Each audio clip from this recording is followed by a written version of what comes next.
All right. Hey, everyone. I'm here to talk about Airbnb automation. So, we have a number of different automations that we use to manage our Airbnb. And my wife, Talia, who runs a website called Mastering Hospitality, asked me to do a quick video just about how to use automation to make your guest experience better. So, I'm going to talk to you about a couple of things we do.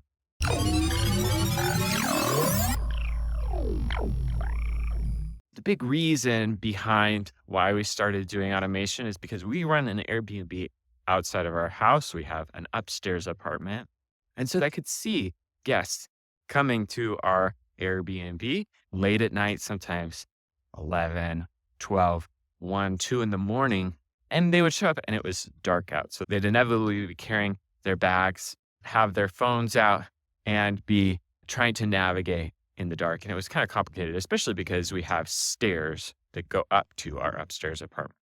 So they have their phones out with the stairs. It was not a great situation. At the same time, I didn't want to have lights on all the time because this is our house. This is where we live. We don't want lights on at 2 in the morning, right? So the solution I came up with was automation.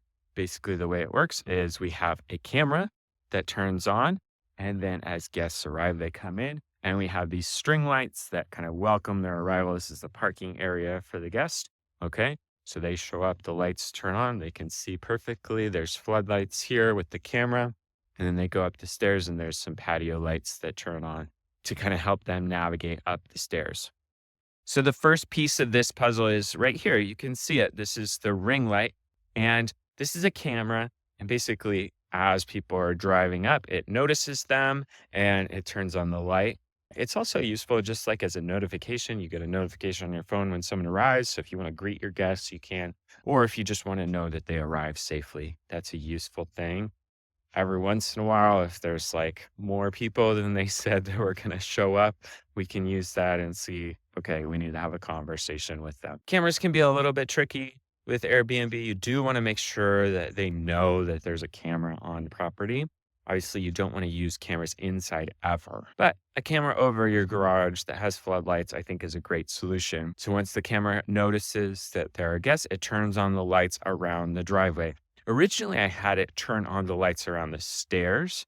You know, it sees a raccoon and it turns on the light around the stairs. So I have a different solution for the lights around the stairs that I'll show you in a second.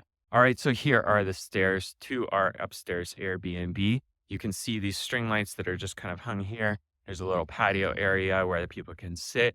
The way that these lights turn on is we have a little Ring smart plug plugged in right there that connects with the camera, but it also connects with some path lights. So the guest is coming up and they go by this Ring path light, which has a little motion sensor. And then that turns on and it turns on all the lights. So these Ring smart plugs are really handy. You can have 2 outlets on them. So if you want to control different things separately, you can. That's really neat. It connects to the internet, so you could turn it on from your phone. Connects to the internet, so you can turn it on from your phone. And you can control string lights like this. You can control other outdoor lights. Super handy feature. I do want to mention this last one thing. If you're looking for some kind of automated light without a camera, these are just basic motion sensor, motion tracking lamps. Okay. And I think they were like 30 or $50, something like that. Not too expensive, but they turn on whenever someone approaches it or drives their car. And that's a nice handy thing. See the little light flashing. So if you don't want a camera, you can get something like that just to make your guest experience a little bit better. The last thing I just wanted to show you really quick is the thing that brings it all together. This is the Ring base, and you want to put this next to your Wi-Fi, but also close to all the other lights that you're going to use. So try to find like the best place for this device so that it can connect everything all together. All right, those are my main lighting automation tips. I have more automation tips for your Airbnb in an article. I'll link to that in the description, but tell me, do you use home automation tips in your Airbnb? Do you use lighting automation tips in your Airbnb? Leave a comment. Let me know what you're doing with your situation. See you soon.